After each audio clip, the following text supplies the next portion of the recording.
टुनटुनी अपनी सौतेली माँ के साथ एक छोटे से घर में रहा करती थी। उसकी माँ की खुद की भी एक बेटी थी जिसका नाम पिंकी था। उसकी माँ आए दिन टुनटुनी पर अत्याचार किया करती थी, उसे मारा करती थी और घर का सारा काम टुनटुनी से ही करवाती थी। साथ ही अपनी बेटी पिंकी से घर का एक भी काम नहीं करवाया करती थी। ऐसे ही एक दिन टुनटुनी अपनी सौतेली माँ से कहती है, माँ, मुझे सोने की बालियाँ चाहिए। मेरी सहेली की मम्मी ने भी उसे सोने की बालियाँ दिलाई है। आप भी मुझे सोने की बालियाँ दिला दो ना माँ। हाँ हाँ, पैसे तो पेड़ पर लगे हैं ना। तेरी माँ यहाँ बहुत सारा पैसा छोड़ कर गई है जो मैं तुझे सोने की बालियाँ दिला दूँ। माँ, दिला दो ना, एक बालियाँ ही तो चाहिए मुझे। अरे जा अपने बाप के पास। अगर मेरे पास पैसे होते तो मैं सबसे पहले अपनी बेटी को सोने की बालियाँ दिलाती, ना कि तुझे दिलाती। टुनटुनी रोती रोती अपने पापा के पास जाती है और अपने पापा से कहती है, पापा पापा, मुझे सोने की बालियाँ चाहिए। मेरी सहेली को उसकी माँ ने सोने की बालियाँ दिलाई है। मुझे भी सोने की बाली दिलाओ ना पापा। अरे सोने की बाली, अभी तो तुम बहुत छोटी हो, क्या करोगी ये सब पहनकर? नहीं पापा, मुझे सोने की बालियाँ चाहिए तो चाहिए। आप मुझे कहीं से भी ला कर दो। अरे बेटा, अच्छा ठीक है, मैं जब शाम को आऊँगा तुम मेरे साथ चलना। तुम्हें जैसी बालियाँ चाहिए तुम ले लेना। अब तो खुश होना बेटा। पापा, अब मैं बहुत ज्यादा खुश हूँ। आप बहुत अच्छे हो।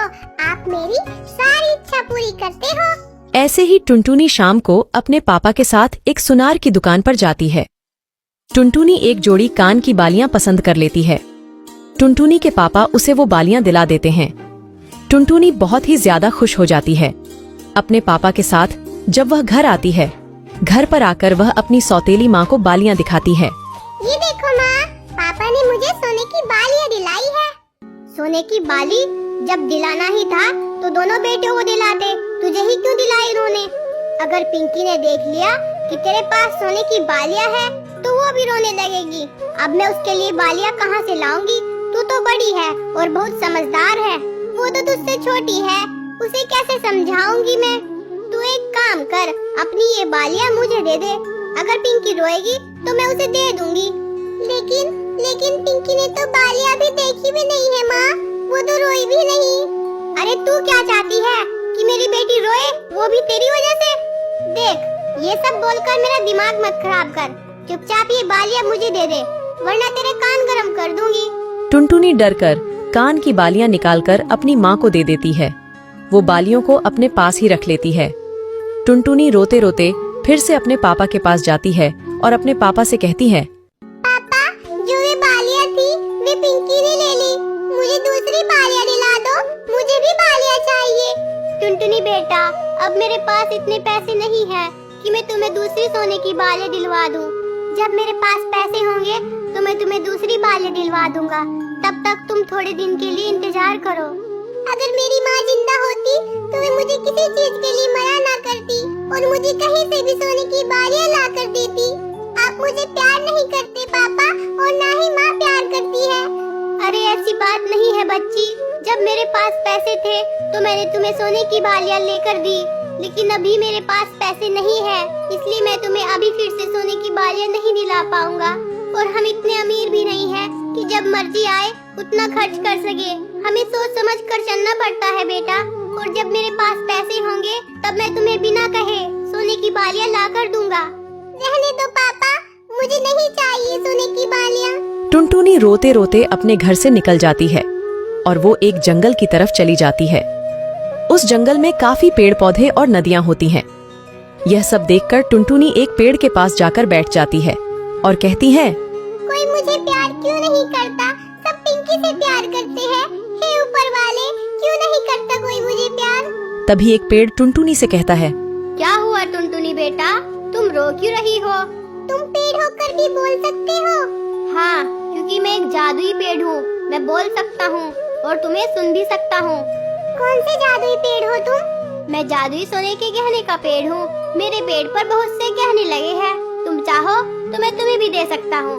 क्या क्या कह रही हो तुम? तुम्हारे पेड़ पर तो कोई गहना नहीं लगा है, मुझे तो नहीं दिख रहा। मेरे पेड़ पर जो गहने हैं वे तुम्हें तभी दिखेंगे जब मैं खुद तुम्हें वे गहने देना चाहूँगा, वरना वे गहने किसी को नहीं दिखेंगे। ऐसा भी है क्या? लेकिन मुझे गहने नहीं चाहिए, मुझे सिर्फ सोने की बालियाँ चाहिए। तुम कितनी मासूम बच्ची हो। वैसे तुम चिंता मत करो, मैं तुम्हें बालियों के साथ साथ और भी बहुत से गहने दूंगा।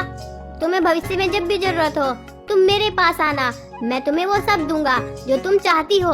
क्या सच में? सच में ऐसा है? हाँ सच में, लेकिन तुम्हें मुझसे एक वादा करना होगा। वादा? कैसा वादा? वादा ये करोगी कि मैं तुम्हें बहुत सारे सोने के गहने दूंगा, लेकिन तुम ये बात किसी को नहीं बताओगी, चाहे वो तुम्हारी सौतेली माँ हो या तुम्हारे पापा। ठीक है पेड़ जी, मैं ऐसा ही करूँगी, मैं किसी को नहीं बताऊंगी। वो जादुई पेड़ टुनटुनी को अपनी जादुई शक्ति से कुछ सोने की बालियां और कुछ गहने दे देता है।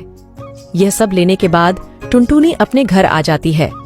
टुनटुनी के कान में बालियां देखकर उसकी माँ उससे कहती है, अरे ये सोने की बालियाँ कहाँ से लेकर आई है तू? ये सोने की बालियाँ मैं कहीं से भी लेकर आई हूँ, आपको इससे क्या लेना देना? आपने थोड़ी दिलाई है मुझे, अब जुबान भी लड़ाएगी तुम मुझसे? नहीं माँ, मैं आपसे जुबान नहीं लड़ा रही हूँ, बस मैं आपको कभी नहीं बताऊंगी कि मैं ये बालियाँ कहाँ से लाई हूँ, और आपको इससे क्या लेना देना कि ये बालियाँ मुझे किसने दिलाई। टुनटुनी की माँ को यह बात सुनकर बहुत गुस्सा आता है और वो एक डंडे से टुनटुनी की पिटाई करना शुरू कर देती है। तभी वहाँ अचानक से टुनटुनी के पापा आ जाते हैं और वो टुनटुनी की माँ से डंडा लेकर उसकी पिटाई करने लगते हैं और उसे हमेशा हमेशा के लिए घर से बाहर निकाल देते हैं, जिसके बाद टुनटुनी अपने पापा के साथ हंसी खुशी रहने लगती है।